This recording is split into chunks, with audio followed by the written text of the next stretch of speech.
सुंदरवन जंगल में एक बूढ़ी चिड़िया रहती थी। उसके 2 बच्चे थे। दोनों बच्चे की शादी हो गई थी। वह दोनों बच्चे दूसरे जंगल में अपनी पत्नी के साथ रहते थे।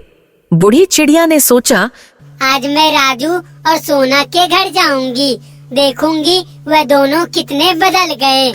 यह सोचकर बूढ़ी चिड़िया वहां से चली जाती है। जाते जाते हुए बहुत थक जाती है। तभी वह एक पेड़ के पास बैठकर आराम करने लगती है।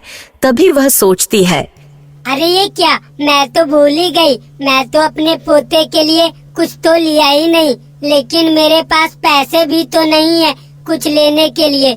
मैं क्या करूं? मैं खाली हाथ जाऊंगी तो बच्चे नाराज हो जाएंगे। तभी उसे एक आइडिया आता है। क्यों ना मैं चील सेठ से पैसे उधार ले लूं।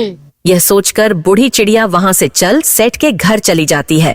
चील सेठ, मुझे कुछ पैसे चाहिए। मैं अपने बेटे के घर जा रही हूँ। मैं वापस लौटूंगी तो आपका सारा पैसा लौटा दूंगी। वो तो ठीक है, लेकिन मेरी एक शर्त है। क्या शर्त है चील सेठ? तुम्हें अपने घर को मेरे पास गिरवी रखना होगा, तभी मैं तुमको पैसे दूंगा, वरना तुम यहाँ से जा सकती हो। ठीक है चील सेठ, आप पैसे दे दीजिए। मैं जैसे ही अपने बेटे से मिलकर आऊंगी तब पैसे दे दूंगी। देखो, एक बात ध्यान में रखना, यदि तुम मेरे पैसे वापस नहीं कर पाई तो मैं तुम्हारा घर जब्त कर लूंगा। देखिए चील सेठ, ऐसा नौबत नहीं आएगा, क्योंकि मेरा बेटा खाली हाथ नहीं आने देगा। ठीक है, ये लो पैसे, मेरी बात ध्यान में रखना। ठीक है चील सेठ, अब मैं चलती हूँ। पैसे लेकर बूढ़ी चिड़िया वहाँ से चली जाती है और वह एक सेब के दुकान में जाती है। अरे ओ बेटा, 1 किलो सेब कितने में दिए? 100 रुपए किलो है दादी जी, आपको कितना चाहिए? बेटा, मुझे 2 किलो चाहिए, कुछ कम नहीं होगा?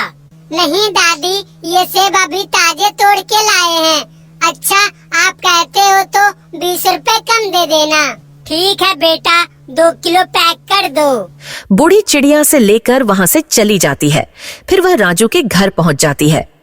अरे राजू बेटा, कहाँ हो? दरवाजा खोलो। अरे कौन आ गया? मोनू की मम्मी, देखो बाहर कौन आवाज लगा रहा है।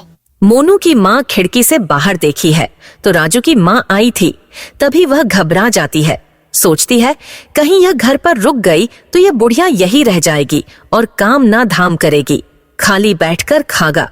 ये सोचकर राजू से कहती है, ये जी सुनते हो, आपकी माँ आई है। कहीं यहाँ पे रुक गई तो और भी परेशानी बढ़ जाएगी। सही बोल रही हो मोनू की मम्मी, जाओ तुम माँ को बोल देना मोनू यहाँ पे नहीं है।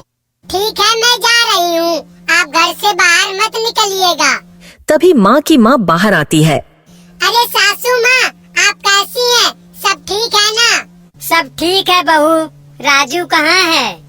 अरे सासू माँ क्या बताएं, मोनू का पापा राशन लाने गया था, रास्ते में चील उसे मारकर खा गया।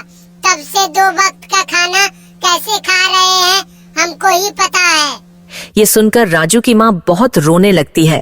तभी उधर से कबूतर आता है। अरे राजू भाई, बाहर निकलिए, आपने जो बर्गर ऑर्डर किया था ना, मैं वो लेकर आ गया। कबूतर बर्गर देखकर चला जाता है। इधर उसकी माँ अंदर से बहुत टूट चुकी थी और वह वहाँ से दूसरे बेटे के घर चली जाती है। अरे ओ बेटा, अरे कौन आ गया? रुको, मैं जाकर देखता हूँ।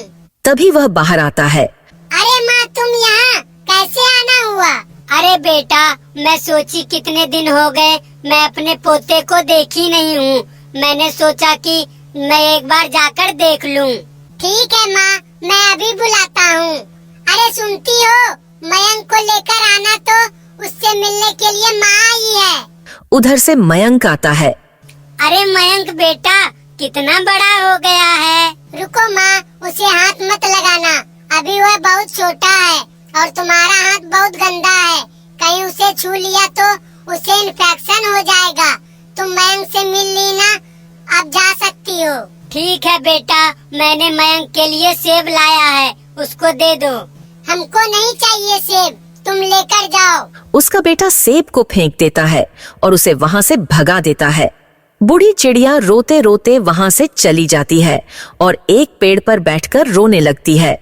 तभी उधर से एक टोनी नाम की चिड़िया आती है। क्या हुआ माँ, आप ऐसे क्यों रो रही हो? क्या बताएं बेटी, हमको मेरे बेटे ने घर से भगा दिया।